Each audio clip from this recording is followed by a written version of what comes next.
நம்மளோட பறவை புறாக்களில் ரெக்கை வெட்டி பிடுங்கணும். வீடியோவில் நீங்கள் பார்த்துருப்பீங்க. அவங்க எல்லாத்துக்குமே ஓரளவு ரெக்கை வந்துட்டு முக்கால் ரெக்கை, அதாவது 3 திரி மட்டும் கள்ளி முத்தி இருக்காது, மற்றபடி ரெக்கை வந்திருக்கும். வெட்டி பிடிங்கி ஒரு மாதம்தான் இருக்கும், அதுக்குள்ளே ரெக்கை எவ்வளோ வந்திருக்கு பார்த்தீங்களா. இனி இதுங்களை லேசாக சுற்ற விடலாம், ஏன்னா காற்று அதிகமாக இருக்குது. அப்படி இல்லாத பட்சத்தில் இந்த புறாக்களை லேசாக நம்ம பறத்தலாம். பார்த்தீங்களா, எல்லாமே ஓரளவு ரெக்கை இருக்குது.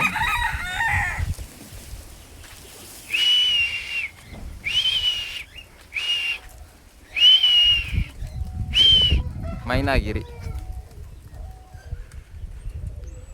இது தாமரை, ஜாஜினி, ஜாம்பகிரி. ஆனால் ரொம்ப கலைச்சி பறத்தக்கூடாது, லேசாக சுற்ற விட்டுட்டு இறக்கிடணும். அந்த ஜீனி அணை இருந்துட்டு இது ஒன்றுக்கு மட்டும் ரெக்கை கொஞ்சம் கம்மி. எப்படி புறாக்கள் கூட்டம், லேசாக சுற்ற விட்டு புறாவை இறக்கிடணும் இந்த டீமை. நான் லைட்டாக தான், இன்னும் முனையில் 4 திரி ரெக்கை வர வேண்டியது இருக்குது இந்த புறாக்கள் எல்லாத்துக்குமே. எப்படி இறக்குறோன்னு பாருங்கள். நம்ம கூட திறந்து விட்டால் ஆட்டோமேட்டிக்கலி புறாக்கள் இறங்கிடும். நம்ம பேரண்ட்டை பெரிய புறாக்களை யாராவது திறந்து விட்டாச்சு.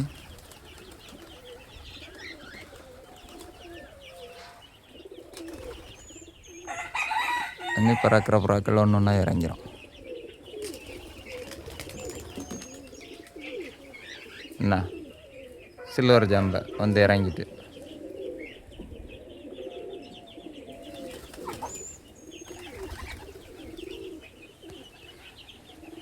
மைனாகிரி பட்டா. அதில் ஒரு ஜீனியான் மட்டும் ரெக்கை ரொம்ப கம்மி. நான் தாமரை இறங்கலை, ஆஞ்சி போகுது. இல்லை இறங்கிட்டு தாமரைன்னா இறங்குது பாருங்கள். பின்னாடி இறங்குறது நம்மளோட காட்டுப்பைக்கு தரையிலே இறங்கிட்டு பூவால் போட்டால் தானா ரவுண்டுக்கு போயிட்டு. இந்த ஜீனியான் மட்டும் ரெக்கை ரொம்ப கம்மி, ஆனாலும் நான் பறப்பேண்டான்னு நின்று பறக்கான், அதையும் இறக்கிடணும். ஜாக் ஜீனியான் என்ன போட்ட புறாக்கள். நான் தாமரை செட்டில் உள்ளது, இந்த வெள்ளையுமே தாமரை செட்டில் உள்ளது.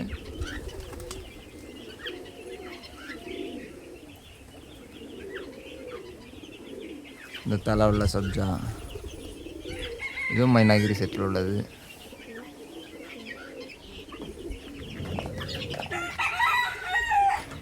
இப்போவுமே லேசாக சுற்ற விட்டு இறக்குனா நல்லது, ஏன்னா ரெக்கை ஃபுல்லாக வந்த பிறகு இதுங்களை இறக்குறதே கஷ்டம். மைனாகிரி அட்டம் பண்ணி மிஸ் ஆயிட்டு.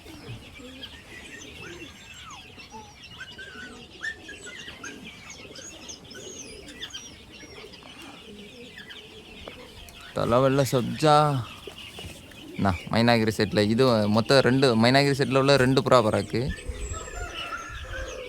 இது ஒன்று அது ஒன்று, அது ரெண்டுமே மைனாகிரி செட்டில் உள்ளதான், ஒரே பேரண்ட்டுக்கு பிறந்தது.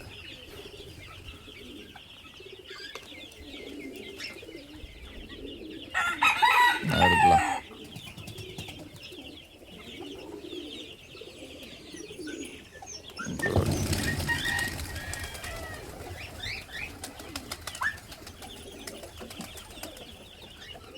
இது நம்மளோட கர்ணபுராவில் உள்ள பட்டா. இன்னும் மேலே ஏறியாச்சு. இப்போமே ஐயோடா, இன்னொரு மைனாகிரி மேலே எழும்பிட்டான்ல. ரெக்கை ரொம்ப கம்மிடா, வந்து இறங்கிருங்க. ஏன்னா நல்லா காற்று காலமாக இருக்குது.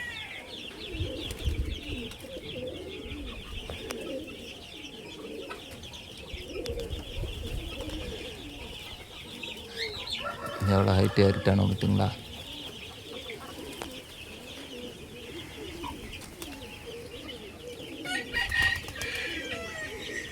இறங்கின அவ்வளோ நேரம் வந்து தண்ணி குடிச்சிட்டு இருக்காங்க.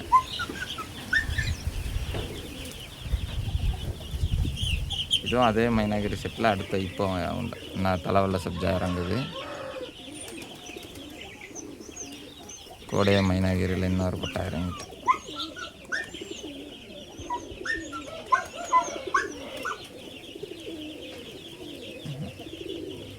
ரொம்ப நாள் கழித்து வானத்தில் பறக்கிறதுனால இப்போவுமே எவ்வளோ இழைக்குது பாருங்கள். ஒரு 4 ரவுண்ட் அடித்ததுக்கு.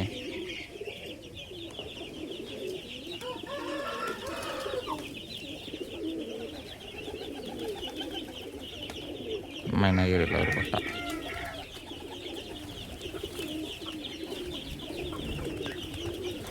இன்னும் 2 மட்டும் இறங்கணும். ஒரு பொடி பட்டாவும் இருக்கிறதுல ரெக்கை இவனுக்கு தான் கம்மியான, இவன் மட்டும் இறங்காமல் பறக்கிறான்.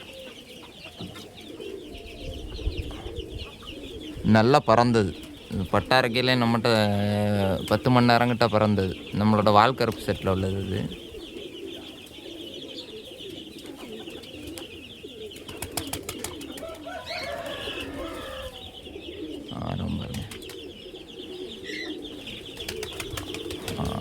கீழே அதே டைமில் நமக்கு ரெக்கவுட் விழுந்துகிட்டே இருக்குது பாருங்கள். தானாகவே புறா ரெக்கை அடித்து காட்டிக்கிட்டே இருக்கும்.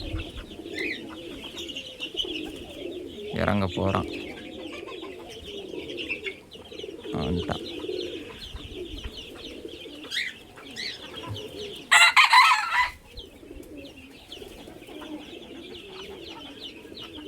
சுற்றி வந்தவனை காணும், வந்துட்டான். அது கீழே டக்குன்னு ஸ்டெப்பு கிடைக்காது. இந்த புறாக்கள் ஃபுல்ட்ரக்க வர்றதுக்குள்ளே மாடை ஃபுல்ட்ரக்க வர்றதுக்குள்ளே நம்ம ஃபோக்கஸ் எல்லாமே ரெடி பண்ணி ஆகணும். ஏன்னா இதுங்கெல்லாம் எழும்பிச்சுன்னா இறங்காது. ஃபார்முக்கு வந்துட்டுனா இறங்க தான் ட்ரை பண்ணுது, இறங்க முடியல பாருங்கள். அதுக்கு இந்த தோன்ற கேட்டுக்கிட்டு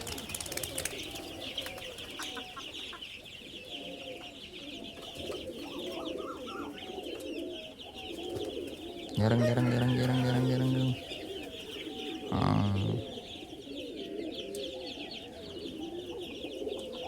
இறங்கிரு.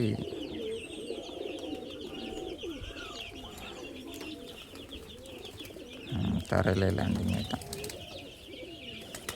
நல்ல படம். இனி நம்ம துவால் செட்டு பட்டா மட்டும் பறந்துட்டுருக்கு. அது மேலே இறங்கும். அதை காணப்பட்டா